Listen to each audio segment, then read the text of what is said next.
CBN Saúde. E hoje quem traz informações para a gente dentro desse nosso quadro fixo de toda quinta-feira é a Glória Maria. Hoje, entrando um pouquinho mais tarde, a gente costuma fazer o CBN Saúde às 9h30 da manhã, às quintas-feiras. Hoje a gente teve entrevista dentro da nossa série, né, com os candidatos aí ao governo do estado. Hoje foi a vez de Eduardo Riedel, por isso a gente está trazendo o CBN Saúde um pouquinho mais tarde. Oi, Glorinha, bom dia novamente. Bom dia, Dani, bom dia aos nossos ouvintes. Dani, dados recentes da Organização Mundial de Saúde, a OMS, apontam que quase 1 bilhão de pessoas convivem com transtornos mentais. As informações foram publicadas na revisão global sobre o tema desde a virada do século. No documento mostra que o suicídio foi responsável por cerca de 1 em cada 100 mortes. No Brasil, a depressão afeta mais de... uma em cada, isso, né? 100 isso, mortes. De 1 em cada 100 mortes. No Brasil, a depressão afeta mais de 18 milhões de pessoas. Na análise da OMS, aponta também que em 2030 a doença seja a mais comum do mundo. Diante desse cenário, o diagnóstico preciso e a prescrição de medicamentos corretos se fazem cada vez mais necessários para a preservação e as melhorias da qualidade de vida dos que sofrem algum transtorno mental. O alerta vai de encontro com a campanha Setembro Amarelo, que é o mês dedicado à prevenção do suicídio. Agora eu converso com o Dr. José Carlos Rosa Pires Souza. Ele é psiquiatra, PhD em saúde mental e professor do curso de medicina da Universidade Estadual do Mato Grosso do Sul. Doutor, que sinais uma pessoa com ideias suicidas emite? Muitas vezes nenhum sinal evidente, porém uma linguagem subliminar, como por exemplo: a vida não tem mais sentido, para que viver, não pedir para nascer, e outras frases. Porém, algumas vezes ela fala diretamente: é melhor não ter nascido, eu queria me matar, não gosto da minha vida. Então, seja de um ponto ou de outro, há de se perguntar e conversar abertamente sobre suicídio para que a pessoa se sinta acolhida. Falar sobre suicídio previne o suicídio e não, como alguns já o devem ter ouvido falar, de que atrai o suicídio. Muito pelo contrário, a pessoa se sente acolhida. Como podemos ajudar uma pessoa que está passando por um momento difícil? Inicialmente, lembre-se: pouco falar, muito ouvir, muito ver e observar. A pessoa não precisa ficar falando, fazendo julgamento de moral, etc., em relação a quem está ali com sofrimento psíquico, com ideia de suicídio, ou mesmo com planejamento, ou que já o tentou. Deve muito mais ouvir, observar do que falar. É dizer: olhe, eu estou aqui para lhe ouvir, me parece que você não está muito bem, talvez eu possa lhe ajudar. Aí a pessoa pode se rebelar nesse momento, dizer: não quero saber de sua ajuda, eu não te pedi ajuda, e assim por diante. Não desista, diga: olha, eu estou aqui para ajudar, para estar fazendo essa acolhida. E lembre-se, não precisa ficar falando muito, morda a língua para não falar muito, deixa que a outra pessoa se manifeste, até mesmo com o silêncio. Muitas vezes o silêncio para ela é importante, e não que fique se falando e fazendo julgamentos. Você tem tudo, nós te amamos, isso é falta de Deus, falta disso, falta de aquilo. Não, a pessoa está em sofrimento psíquico, né?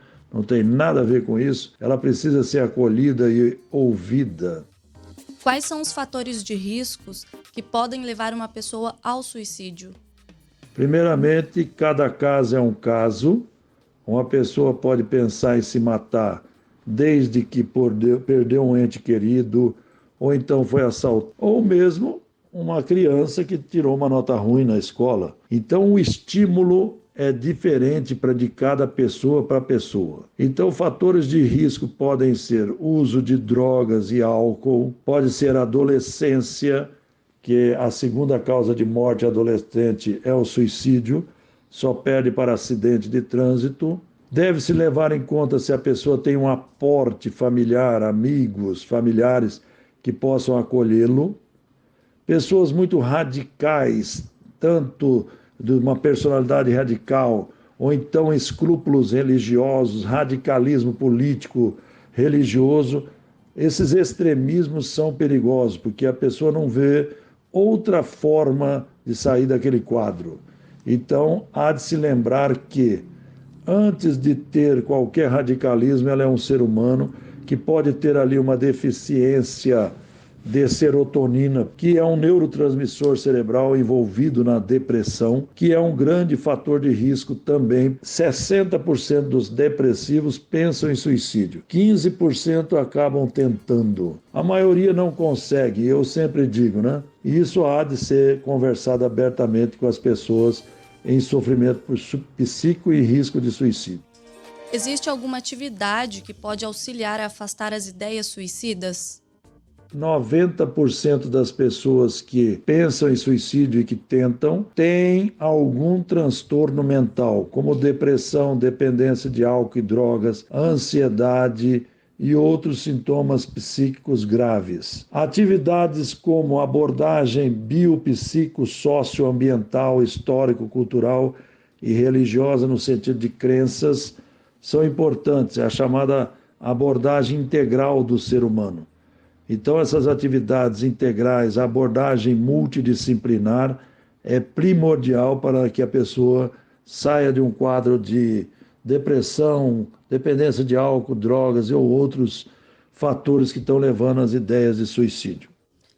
Doutor, o suicídio ainda é um tabu? Como nós podemos abordar esse tema junto aos jovens? Ainda é um tabu, por preconceito, estigma, mas nós temos vendo cada vez mais, eu recebo várias solicitações e convites e voluntariamente vou com todo prazer em igrejas dos diversos credos, né? Preocupados com os seus membros da igreja, independente se são os líderes religiosos ou então a população em geral. Estão abordando cada vez mais essa temática, principalmente nos adolescentes jovens que constituem-se na faixa etária de maior risco ao suicídio. Como abordar não só com essa faixa etária, mas também com os idosos, que fazem parte da segunda faixa etária mais de risco do suicídio, deve ser abordado de uma forma clara, objetiva e direta. Olha, 90% das pessoas que têm ideia de suicídio têm algum transtorno mental, eu estou aqui para ajudá-lo, me parece que você não está muito bem,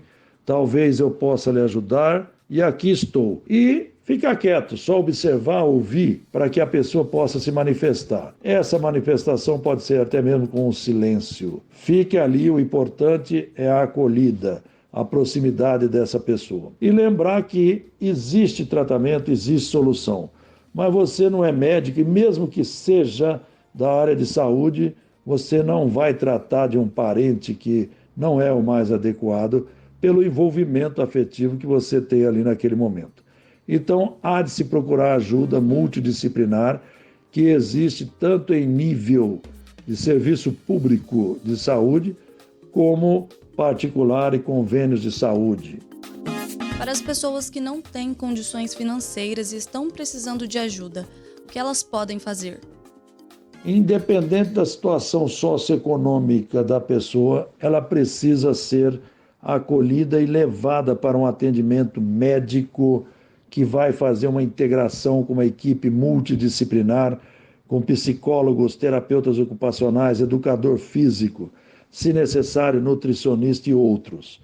Pela rede pública de saúde, pelo SUS, Sistema Único de Saúde, existe a rede de atenção psicossocial, chamada RAPS, que em Campo Grande funciona muito bem.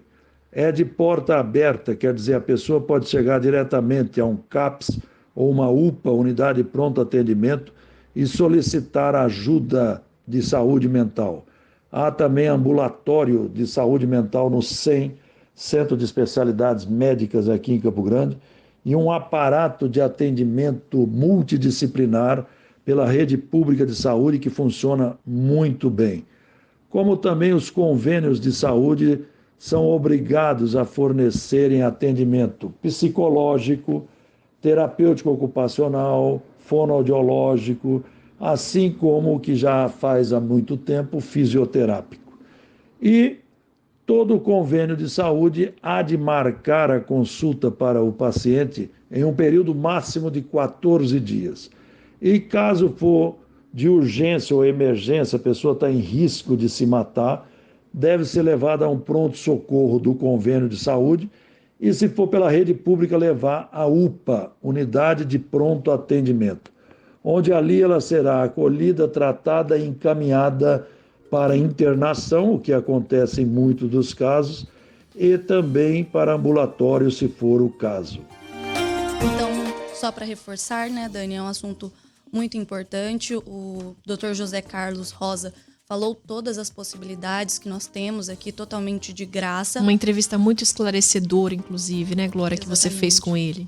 E agora eu quero reforçar que aqui em Campo Grande tem um grupo que é o Grupo Amor e Vida, o GAV. Ele é um grupo de serviços totalmente de graça, humanitário, que presta serviço através de voluntários capacitados em um rigoroso curso de formação, né? O telefone de contato é o 0800 750 5554. Então eu vou repetir o número novamente, é 0800 750 5554 e é totalmente de graça, só ligar que eles estão lá esperando vocês. Muito obrigada pelas informações.